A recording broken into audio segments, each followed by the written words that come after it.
नमस्कार, मैं बीना कुमारी। आज चर्चा करेंगे पटना उच्च न्यायालय द्वारा 20 जून को दिए गए आरक्षण पर फैसला। भारतीय न्यायपालिका के इतिहास में कई बार ऐसे अवसर आए हैं जब राजनेताओं ने, वकीलों ने और जनता ने न्यायपालिका के फैसलों की आलोचना की है।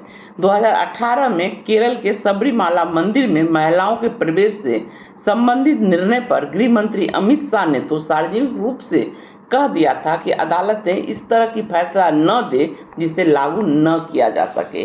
राजनीतिक और धार्मिक दोनों रूप से संवेदनशील मुद्दों पर नेतागण अपना राजनीतिक हित देखकर अदालत के निर्णय पर टिप्पणी करते रहे हैं, आलोचना करते रहे हैं। परंतु पटना उच्च न्यायालय के 20 जून के फैसले, जिसमें बिहार सरकार के आरक्षण संशोधन कानून 2023 को निरस्त कर दिया गया, पर किसी ने कोई ऐसी प्रतिक्रिया नहीं दी जिससे यह लगे कि वह बिहार के हाशिए पर खड़े समाज के साथ हैं। पिछड़ों, वंचितों और दलितों को एक बेहतर मौका मिले ताकि वो समाज की मुख्य धारा में आ सके, इसके लिए कोई प्रयासरत है।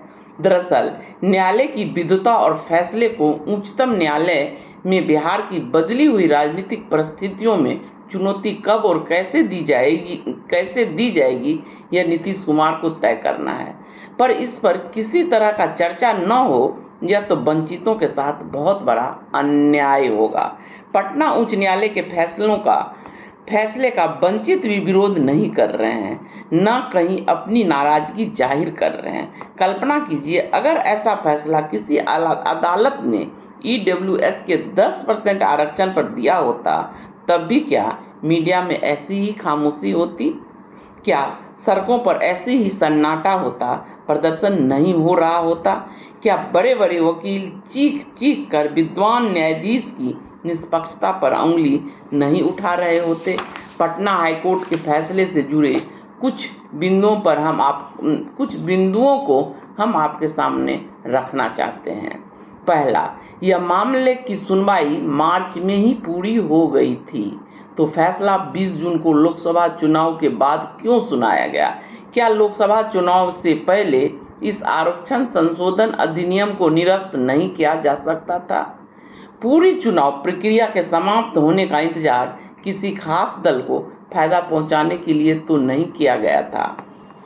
दूसरा, क्या 50% आरक्षण की सीमा से ज़्यादा आरक्षण देश के अन्य राज्यों में नहीं है? तो ऐसा बिहार में क्यों नहीं, वो भी उस राज्य में जो देश की मुख्य धारा से आर्थिक रूप से बिल्कुल अलग थलग है। देश में जहां अन्य राज्यों में 35 से 38% शहरी आबादी है, वहीं बिहार में मात्र 12% लोग शहरों में रहते हैं। औसत राष्ट्रीय आय में बहुत कम है बिहार के लोगों की आय।